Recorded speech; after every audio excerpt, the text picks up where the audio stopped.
Kita lihat kondisi kemiskinan itu justru bisa aja menjadi privilege kalau kita berkaca dalam sejarah. Kalau kalian cari di sejarah, ya buku sejarah, Genghis Khan, ini nomaden. Dulu itu Genghis Khan, sekelompok ini, itu tidurnya itu di kuda, di atas kuda. Mereka itu punya musuh China sama Persia dulu. Tapi Genghis Khan, yang kotanya itu miskin sekali, yang mereka itu grupnya itu miskin sekali, ini bisa menang lawan grup yang kaya, lawan peradaban yang kaya, yaitu China sama Persia. Kenapa? Karena mereka itu punya artificial hunger, mereka itu punya kelaparan yang China sama Persia, which is mereka ini udah orang kaya, nggak punya. Ini ada map ya depan gua yang kalian bisa lihat. Ini kalau kalian belajarin Three Kingdoms gitu ya, ini Samkok namanya. Ini ada beberapa kerajaan, jadi ada kerajaan Qin, Chu, Han, Wei, Chao, Yan gitu ya. Ini beberapa kerajaan yang mereka lagi memperebutkan China dulu. Kalau kalian lihat ya berdasarkan map ini, jadi Qin ini kan kita bisa bilang dinasti yang paling miskin. Kenapa? Karena mereka itu hidupnya itu di atas gunung. Dan gunung ini kan resource-nya paling sedikit. Mereka itu dingin terus, mereka nggak bisa ngapa-ngapain. Sedangkan kalau kita cek ya, kayak dinasti Chu sebelah situ. Chu itu deket ke laut.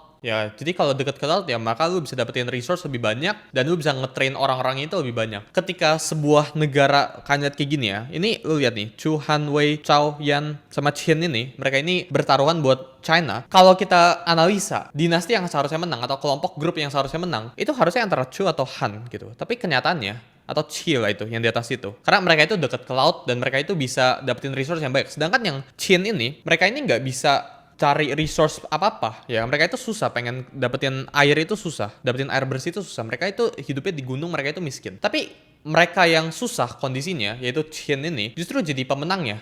Ini sebenarnya terjadi ya ke sepanjang sejarah ya, nggak cuma pas dinasti atau peperangan kayak gitu ya, nggak cuma pas orang-orang ini pengen perebutan wilayah atau enggak. Kita lihat kayak Nokia ya, contohnya 2007. Nokia itu dominate 50% market share dari seluruh HP. Tapi 2007 itu ada iPhone, kita ngomong. Dan engineer Nokia ini udah bilang ke board, ya dari board Nokia ini, buat oh ini kayak kita harus mulai ganti desain nih. Kita nggak boleh lagi keyboardnya ini yang pencet-pencet kayak gini. Mungkin harus sudah layar semua. Tapi boardnya itu insist. Boardnya itu merasa kalau dirinya itu udah superior. Mereka itu nggak open for feedback lagi. Ujung-ujungnya kita lihat ya, 6 tahun setelah itu Nokia itu bangkrut dan valuationnya semuanya itu turun. Ya berkali-kali lipat ke bawah. Dan 2013 itu Nokia itu dijual rugi ke Microsoft. Ini terjadi ya sepanjang sejarah ya, di mana orang yang awalnya orang miskin itu merangkak jadi orang kaya. Kemudian dia jadi super arogan. Dan dia malah nggak mau dengerin siapa-siapa. Dia merasa dirinya itu invincible, dia merasa dirinya itu superior, dia merasa dia paling hebat dari semuanya, dan dia jatuh gara-gara ini. Dia jatuh gara-gara kekayaannya sendiri.